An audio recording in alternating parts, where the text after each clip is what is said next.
Welcome to future with SSC classes. जैसा कि आप लोगों को पता होगा, हम एसएससी जीडी की तैयारी कर रहे हैं और आप लोग अपना अच्छे से तैयारी करते रहिए। मैं डेली आपके लिए न्यू क्वेश्चन लाती रहूंगी। चलिए देखते हैं आज का क्वेश्चन। भारत के किस राज्य में सड़कों का घनत्व सबसे अधिक है? Which Indian state has the highest density of roads? A Delhi, b Maharashtra, c Uttar Pradesh, d Kerala. इसका सही जवाब है केरल। सड़कों का घनत्व के बारे में और कुछ बातें।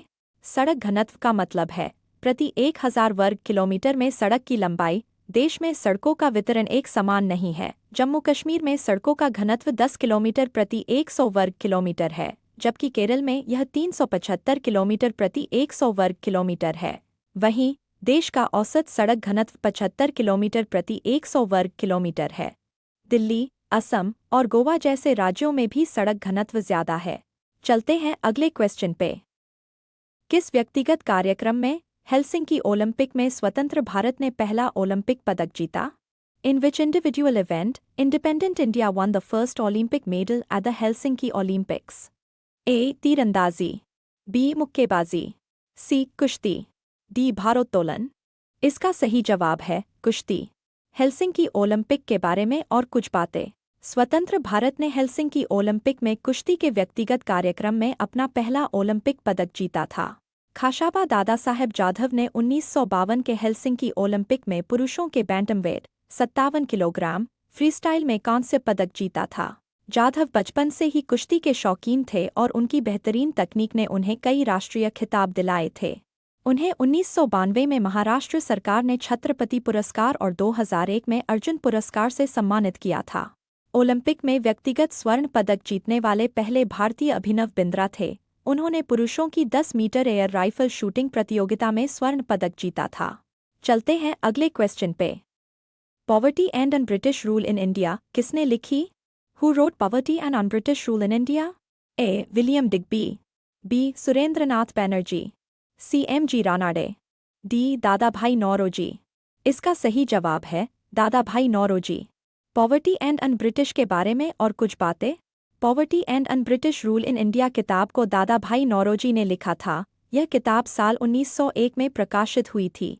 इस किताब में दादाभाई नौरोजी ने ब्रिटिश शासन के आर्थिक प्रभाव पर चर्चा की है। उन्होंने इस किताब में बताया है कि ब्रिटिश आर्थिक नीतियों के तहत भारत से धन निकाला गया ताकि ब्रिटेन के उद्योगों को वित्त पोषित किया जा सके। इस सिद्धांत को धन की निकासी के नाम से जाना जाता है। दादाभाई नौरोजी ने तर्क दिया कि ब्रिटिश शासन भारतीयों के लिए विनाशकारी और निरंकुश था। दादाभाई नौरोजी के बारे में कुछ और बातें। दादाभाई नौरोजी को लोकप्रिय रूप से भारत के ग्रैंड ओल्ड मैन के नाम से जाना जाता है। वे ब्रिटिश संसद के सदस्य बनने वाले पहले भारतीय थे। अखिल भारतीय मुस्लिम लीग, जिसे मुस्लिम लीग के नाम से जाना जाता है, की स्थापना में हुई थी। The All India Muslim League, popularly known as the Muslim League, was founded in a 1906, b 1910, c 1904, d 1908। इसका सही जवाब है 30 दिसंबर 1906। अखिल भारतीय मुस्लिम लीग के बारे में और कुछ बातें। अखिल भारतीय मुस्लिम लीग यानी ऑल इंडिया मुस्लिम लीग की स्थापना 30 दिसंबर 1906 को हुई थी। इसकी स्थापना ढाका, ब्रिटिश भारत, अब ढाका, बांग्लादेश में हुई थी। इस लीग का संविधान 1907 में तैयार किया गया था। इसका पहला अधिवेशन 1908 में अमृतसर, पंजाब में हुआ था। इस लीग के पहले सत्र की अध्यक्षता आगा खान ने की थी। इस लीग का मुख्यालय लखनऊ था। इस लीग का विघटन 15 दिसंबर 1947 को हुआ था। चलते हैं अगले क्वेश्चन पे। लोकसभा सदस्य बनने के लिए न्यूनतम आयु कितनी होनी चाहिए? What should be the minimum age to become a Lok Sabha member? ए 25 वर्ष, बी 30 वर्ष, सी 18 वर्ष, डी 35 वर्ष। इसका सही जवाब है 25 वर्ष। लोकसभा सदस्य के बारे में और कुछ बातें। लोकसभा सदस्य बनने के लिए उम्मीदवार की न्यूनतम आयु 25 वर्ष होनी चाहिए। यह प्रावधान भारतीय संविधान के अनुच्छेद 84 बी में है। लोकसभा सदस्य बनने के लिए उम्मीदवार को ये योग्यताएं भी पूरी करनी होती है। उम्मीदवार भारत का नागरिक होना चाहिए। उम्मीदवार को भारत सरकार या किसी अन्य राज्य की सरकार के तहत लाभ का पद नहीं होना चाहिए। उम्मीदवार का दिमाग अस्थिर नहीं होना चाहिए। उम्मीदवार घोषित अपराधी नहीं होना चाहिए। उम्मीदवार का नाम देश की मतदाता सूची में होना चाहिए। लोकसभा के सदस्यों का कार्यकाल अधिकतम 5 वर्ष का होता है। चलते हैं अगले क्वेश्चन पे। माउंट आबू कहाँ पर स्थित है? Where is mount Abu located? A Kolkata, B Rajasthan, C Kerala, D Udaipur. इसका सही जवाब है राजस्थान। माउंट आबू के बारे में और कुछ बातें। माउंट आबू राजस्थान के सिरोही जिले में स्थित एक पहाड़ी स्टेशन है। यह अरावली पर्वतमाला में है और समुद्र तल से करीब 1722 मीटर की ऊंचाई पर स्थित है। माउंट आबू को राजस्थान का शिमला भी कहा जाता है। यह राजस्थान का एकमात्र हिल स्टेशन है। माउंट आबू की खासियत। माउंट आबू की खासियत। माउंट आबू को प्राकृतिक सौंदर्य के लिए जाना जाता है। यहाँ कई हरे भरे जंगल, झरने और झीलें हैं। यहाँ कई धार्मिक स्थल हैं, जैसे कि दिलवाड़ा का जैन मंदिर, ब्रह्मा कुमारी आश्रम, गुरु शिखर और जैन तीर्थ। माउंट आबू में एक अभयारण्य भी है, जहाँ लंगूर, सांभर, जंगली सुअर और चीते देखे जा सकते हैं। माउंट आबू में विशाल, आरामदायक घर और ब्रिटिश स्टाइल के बंगले हैं। यहाँ आदिवासी जातियों के डेरे भी देखे जा सकते हैं। माउंट आबू में अद्भुत प्रजाति के पौधे, फूल और वृक्ष है। माउंट आबू की पर्वत श्रृंखला करीब 22 किलोमीटर लंबी है। चलते हैं अगले क्वेश्चन पे। राज्यसभा में अधिकतम कितनी सीट होती है? What is the maximum number of seats in Rajya Sabha? A 233, B 245, C 250, D 230। इसका सही जवाब है 250। संविधान के अनुच्छेद 80 में राज्यसभा के सदस्यों की अधिकतम संख्या 250 निर्धारित की गई है, जिनमें से 12 सदस्य राष्ट्रपति द्वारा नाम निर्देशित किए जाते हैं और 238 सदस्य राज्यों के और संघ राज्य क्षेत्रों के प्रतिनिधि होते हैं। चलते हैं अगले क्वेश्चन पे। 2011 की जनगणना के अनुसार नई दिल्ली जिले की साक्षरता दर कितनी है? What is the literacy rate of New Delhi district according to 2011 census? A 88.01%, B 64.09%, C 54.12%, D 98.42%। इसका सही जवाब है 88.01%। दिल्ली की साक्षरता दर के बारे में और कुछ बातें। 2011 की जनगणना के मुताबिक नई दिल्ली की साक्षरता दर 88.01% थी। यह आंकड़ा पुरुषों और महिलाओं दोनों की साक्षरता दर को मिलाकर निकाला गया है। साक्षरता दर में बदलाव के कई कारण हो सकते हैं, जैसे कि सरकारी पहल, सामाजिक बदलाव और शिक्षा के बुनियादी ढांचे में सुधार। 2011 की जनगणना के मुताबिक भारत की साक्षरता दर 74.04% थी। यह 2001 की साक्षरता दर 64.84% से ज़्यादा थी। पुरुषों की साक्षरता दर 82.14% और महिलाओं की साक्षरता दर 65.46% थी। चलते हैं अगले क्वेश्चन पे। निम्नलिखित में से कौन सा खेल सिद्धार्थ सुजदे द्वारा खेला जाता है? Which of the following sports is played by Siddharth Sujde? A. Football, B. Badminton, C. Tennis, D. Squash। इसका सही जवाब है स्क्वैश। सिद्धार्थ सुजदे के बारे में और कुछ बातें। सिद्धार्थ सुजदे स्क्वैश खेलते हैं। वे भारत के एक पेशेवर स्क्वैश खिलाड़ी हैं और कई राष्ट्रीय और अंतर्राष्ट्रीय खिताब जीत चुके हैं। उन्होंने स्क्वैश में करियर में 39 की विश्व रैंकिंग हासिल की है। वे भारत में स्क्वैश को बढ़ावा देने में भी अहम भूमिका निभा रहे हैं। चलते हैं अगले क्वेश्चन पे। निम्नलिखित में से किसने उपन्यास ग्रिमस लिखा है? Who among the following wrote the novel Grimace? A. Amitabh Ghosh, B. Vikram Seth, C. Arvind Adiga, D. Salman Rushdie. इसका सही जवाब है सलमान रुश्दी। ग्रिमस के बारे में और कुछ बातें। सलमान रुश्दी ने उपन्यास ग्रिमस लिखा है। यह उपन्यास साल 1975 में प्रकाशित हुआ था और सलमान रुश्दी का पहला उपन्यास था। यह एक काल्पनिक और विज्ञान कथा उपन्यास है। इसमें विज्ञान कथा और काल्पनिक तत्वों को दार्शनिक और अस्तित्ववादी विषयों के साथ मिलाया गया है। इस उपन्यास की कहानी फ्लैपिंग ईगल के बारे में है। फ्लैपिंग ईगल एक युवा मूल अमेरिकी व्यक्ति है, जिसे एक जादुई तरल पदार्थ पीने से अमरता मिलती है। वह 777 साल 7 महीने और 7 दिन तक पृथ्वी पर भटकता है और अपनी अमर बहन की तलाश करता है। सलमान रुश्दी अपनी कथा शैली के लिए जाने जाते हैं। उनकी अन्य उल्लेखनीय कृतियों में मिडनाइट्स चिल्ड्रन और द सैटेनिक वर्सेस शामिल है। चलते हैं अगले क्वेश्चन पे। ख्याल और ध्रुपदमार शैलियों के मिश्रण की रचना किस घराने के अंतर्गत आती है? Which घराना includes compositions of a mixture of ख्याल and ध्रुपदमार styles? A. इंदौर घराना, बी आगरा घराना, सी पटियाला घराना, डी ग्वालियर घराना। इसका सही जवाब है आगरा घराना। आगरा घराना के बारे में और कुछ बातें। ख्याल और ध्रुपदमार शैलियों के मिश्रण की रचना आगरा घराने के अंतर्गत आती है। आगरा घराने ने हिंदुस्तानी शास्त्रीय संगीत में अहम योगदान दिया है। इस घराने की रचनाओं में स्वर और लय पर जोर दिया जाता है। इनकी रचनाओं में जटिल और मजबूत पैटर्न होते हैं। आगरा घराने के कुछ प्रसिद्ध कलाकारों में फयाज खान और विलायत हुसैन खान शामिल है। चलते हैं अगले क्वेश्चन पे। एक मानक आइस हॉकी टीम में जब ओवरटाइम या पेनल्टी नहीं होती है, एक खेल के दौरान कितने खिलाड़ी होते हैं? How many players does a standard ice hockey team have during a game when there is no overtime और penalties? A 7, B 6, C 4, D 5। इसका सही जवाब है 6। आइस हॉकी के बारे में और कुछ बातें। आइस हॉकी के एक मानक खेल में जब ओवरटाइम या पेनल्टी नहीं होती तो एक टीम में 6 खिलाड़ी होते हैं, एक गोलटेंडर, 3 फॉरवर्ड, 2 डिफेंसमैन। खेल के दौरान रुकावट के समय टीमें खिलाड़ियों को बदल सकती है। आइस हॉकी स्केट्स पहनकर खेला जाने वाला खेल है।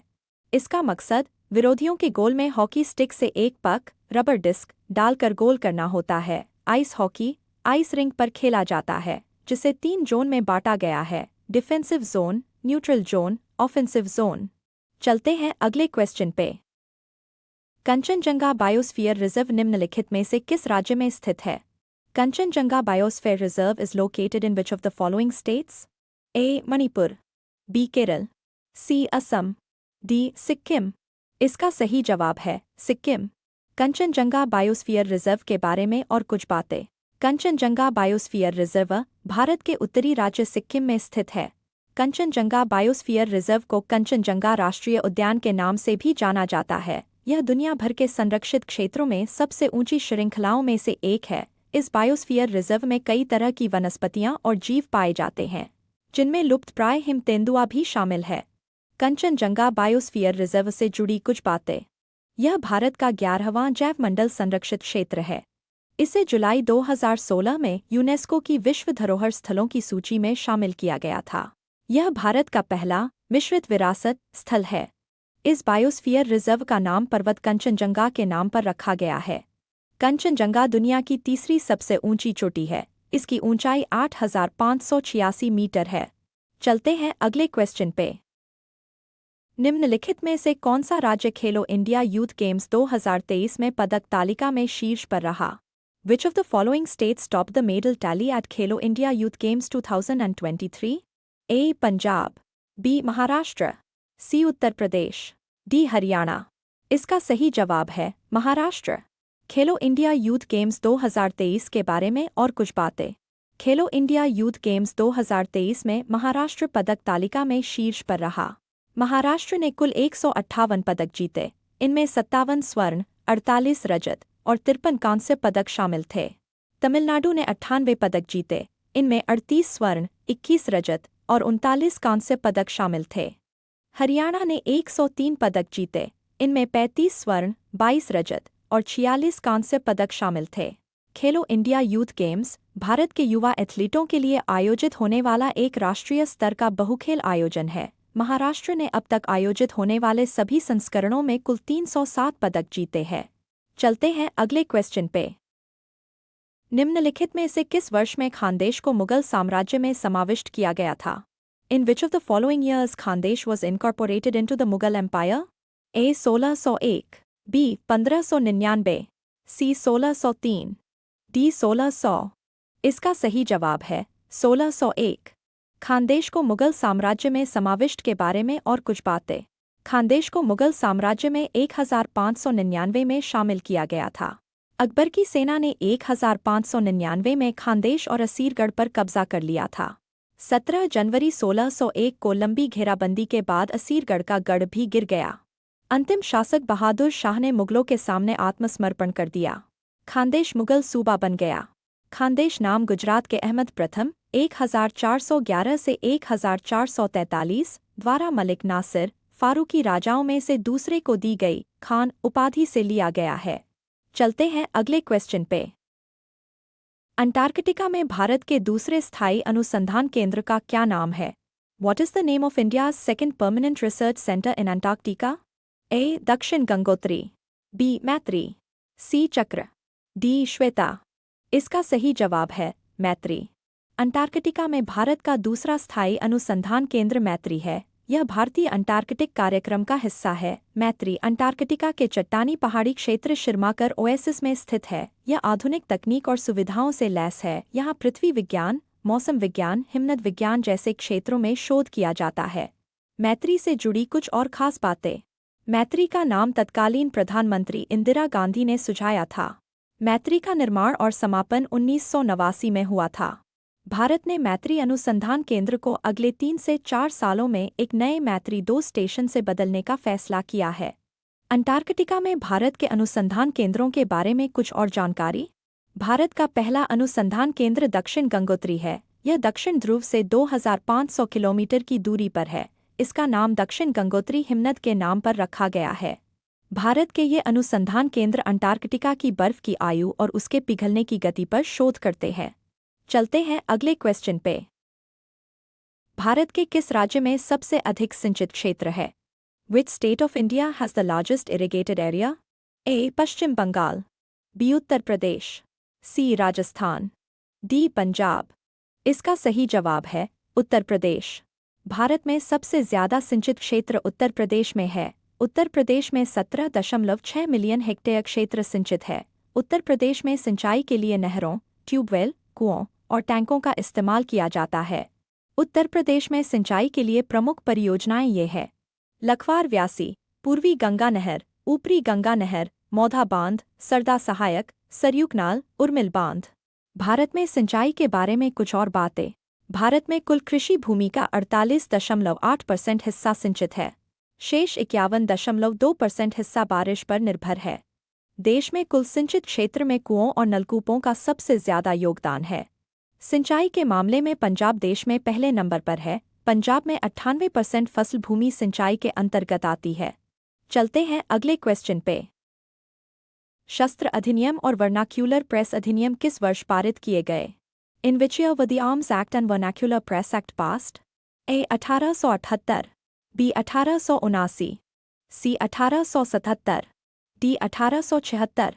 इसका सही जवाब है 1878। शस्त्र अधिनियम और वर्नाक्यूलर प्रेस अधिनियम के बारे में और कुछ बातें। शस्त्र अधिनियम और वर्नाक्यूलर प्रेस अधिनियम दोनों साल 1878 में पारित हुए थे। शस्त्र अधिनियम 1878। इस अधिनियम के तहत भारतीयों को बिना अनुमति के हथियार रखने से रोक लगा दी गई थी। हालांकि अंग्रेजों को इस अधिनियम से बाहर रखा गया था। वर्नाक्यूलर प्रेस अधिनियम 1878। इस अधिनियम को गैगिंग एक्ट के नाम से भी जाना जाता है। यह अधिनियम भारतीय प्रेस की आज़ादी को सीमित करने और ब्रिटिश सरकार की नीतियों की आलोचना को रोकने के लिए बनाया गया था। इस अधिनियम के तहत सरकार को वर्नाक्यूलर प्रेस पर सेंसरशिप लगाने का अधिकार मिला था। लॉर्ड लिटन के कार्यकाल 1876 से 1880 में ये दोनों अधिनियम पारित किए गए थे। चलते हैं अगले क्वेश्चन पे। दशावतार मंदिर किस नदी के तट पर स्थित है? Dashavatara temple is situated on the bank of which river? A Godavari, B Narmada, C Yamuna, D Betwa. इसका सही जवाब है बेतवा। दशावतार मंदिर के बारे में और कुछ बातें। दशावतार मंदिर उत्तर प्रदेश के ललितपुर जिले के देवगढ़ में बेतवा नदी के किनारे बना है। यह मंदिर भगवान विष्णु को समर्पित है और 6ठी शताब्दी में बना था। इसे गुप्त काल में गुप्त शैली की वास्तुकला में बनाया गया था। यह मंदिर उत्तर भारत के शुरुआती ज्ञात मंदिरों में से एक है। मंदिर में भगवान विष्णु के 10 अवतारों को दर्शाया गया है। मंदिर के प्रवेश द्वार पर गंगा और यमुना देवियों की नक्काशी की गई है। पट्टी पर वैष्णव पौराणिक कथाओं की नक्काशी भी की गई है। देवगढ़ में कई ऐतिहासिक स्मारक और किले भी हैं। यहाँ गुप्त, गुर्जर प्रतिहार, गोंड, मुगल, बुंदल और मराठों के वंश के कई ऐतिहासिक स्मारक और किले हैं। यहाँ कई हिंदू और जैन मंदिर भी है। चलते हैं अगले क्वेश्चन पे। आंध्र प्रदेश में विजयवाड़ा शहर किस नदी के तट पर स्थित है? On the banks of which river is the city of Vijayawada located in Andhra Pradesh? A Kaveri, B Godavari, C Mahanadi, D Krishna. इसका सही जवाब है कृष्णा नदी। कृष्णा नदी के बारे में और कुछ बातें। आंध्र प्रदेश का विजयवाड़ा शहर कृष्णा नदी के तट पर स्थित है। विजयवाड़ा के बारे में कुछ और जानकारी। विजयवाड़ा को कभी कभी आंध्र प्रदेश का व्यापारिक शहर कहा जाता है। यह शहर पहाड़ियों और नहरों से घिरा हुआ है। समुद्र तल से इसकी ऊंचाई 11 मीटर 36 फुट है। विजयवाड़ा को विजय का शहर भी कहा जाता है। यह शहर ऐतिहासिक महत्व के साथ साथ सांस्कृतिक समृद्धि और आधुनिकता को भी जोड़ता है। विजयवाड़ा को बैजवाड़ा के नाम से भी जाना जाता है। यह क्षेत्र मंदिरों और गुफाओं के लिए प्रसिद्ध है। चीनी यात्री वेन सांग विजयवाड़ा आया था। कृष्णा नदी के बारे में कुछ और जानकारी। कृष्णा नदी का उद्गम महाबलेश्वर से हुआ है और यह बंगाल की खाड़ी में मिल जाती है। यह नदी महाराष्ट्र, कर्नाटक, आंध्र प्रदेश और तेलंगाना राज्यों से होकर गुजरती है। कृष्णा नदी पर अलमत्ती बांध, नागार्जुन सागर बांध आदि कई बांध है। चलते हैं अगले क्वेश्चन पे। गोविंदजी नर्तनालय निम्नलिखित में से किस राज्य में स्थित है? Govindaji Nrityalaya is located in which of the following states? A. Assam, B. Manipur, C. Nagaland, D. Tripura. इसका सही जवाब है मणिपुर। गोविंदजी नर्तनालय के बारे में और कुछ बातें। गोविंदजी नर्तनालय मणिपुर के इम्फाल में स्थित है। इसे बिपिन सिंह ने बनाया था। बिपिन सिंह को मणिपुरी नृत्य का जनक माना जाता है। उन्होंने कई नृत्य नाटक और एकल नृत्यों को कोरियोग्राफ किया था। चलते हैं अगले क्वेश्चन पे। भारत की सीमा कितने देशों के साथ लगती है? With how many countries does India share its border? A. 9, B. 7, C. 10, D. 19। इसका सही जवाब है 7 देशों के साथ। भारत की सीमा के बारे में और कुछ बातें। भारत की सीमा 7 देशों से लगती है। अफगानिस्तान, बांग्लादेश, भूटान, चीन, म्यांमार, नेपाल, पाकिस्तान। भारत की सीमाओं से जुड़ी कुछ बातें। भारत की सीमाएं स्थल और जल दोनों मार्गों से लगती हैं। बांग्लादेश भारत के साथ सबसे लंबी सीमा साझा करता है। बांग्लादेश 3 तरफ से भारत से घिरा हुआ है। चीन भारत के साथ सीमा साझा करने वाला सबसे बड़ा देश है। भूटान भारत के साथ सीमा साझा करने वाला सबसे छोटा देश है। अफगानिस्तान भारत के साथ सबसे कम सीमा साझा करता है। नेपाल, भूटान और म्यांमार की सीमाओं पर लोग आसानी से एक से दूसरे देश में जा सकते हैं। पाकिस्तान, चीन और बांग्लादेश की सीमाओं पर कड़ी चेकिंग की जाती है। चलते हैं अगले क्वेश्चन पे। निम्नलिखित में से कौन उपन्यास द इनसाइडर के लेखक हैं? Who among the following is the author of the novel the Insider? A. I. K. Gujral, B. Fakhruddin Ali Ahmed, C. Zakir Hussain, D. P V. Narasimha Rao. इसका सही जवाब है P V. Narasimha Rao. The Insider के बारे में और कुछ बातें।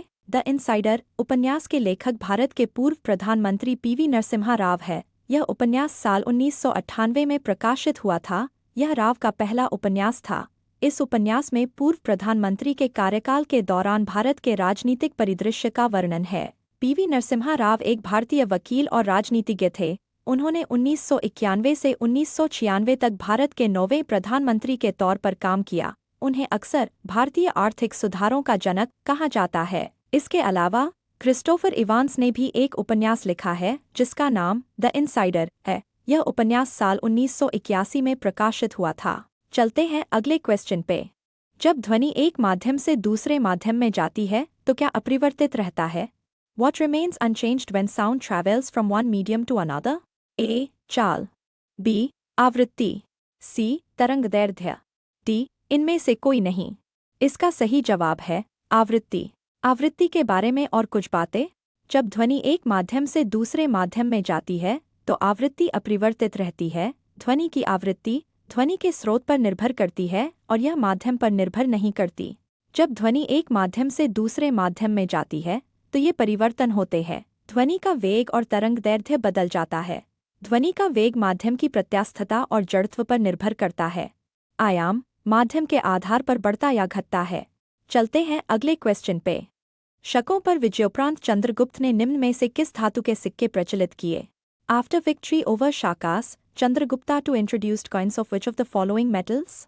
ए. स्वर्ण, बी. चांदी, सी. तांबा, डी. कांसा। इसका सही जवाब है चांदी। शकों पर विजय प्राप्त करने के बाद चंद्रगुप्त द्वितीय ने चांदी के सिक्के जारी किए थे। चंद्रगुप्त द्वितीय चांदी के सिक्के जारी करने वाले पहले गुप्त शासक थे। इन्हें रूपक नाम से भी जाना जाता था। चंद्रगुप्त द्वितीय के बारे में कुछ और खास बातें। चंद्रगुप्त द्वितीय समुद्रगुप्त के पुत्र थे। चंद्रगुप्त द्वितीय को चंद्रगुप्त विक्रमादित्य के नाम से भी जाना जाता है। चंद्रगुप्त द्वितीय ने विजय और वैवाहिक संबंधों के जरिए अपने साम्राज्य का विस्तार किया। उन्होंने मालवा और इसके प्रमुख शहर उज्जैन की समृद्धि में योगदान दिया था और उज्जैन को अपनी दूसरी राजधानी बनाया था। चंद्रगुप्त द्वितीय ने 8 प्रकार की मुद्राएं जारी की थी। गुप्त वंश ने जारी किए गए सिक्कों में तांबे के सिक्कों की संख्या सबसे ज्यादा थी। आज के लिए इतना ही। मैं मिलूंगी न्यू वीडियो में न्यू क्वेश्चन के साथ। तब तक के लिए आप अपना तैयारी करते रहिए। Thanks for watching.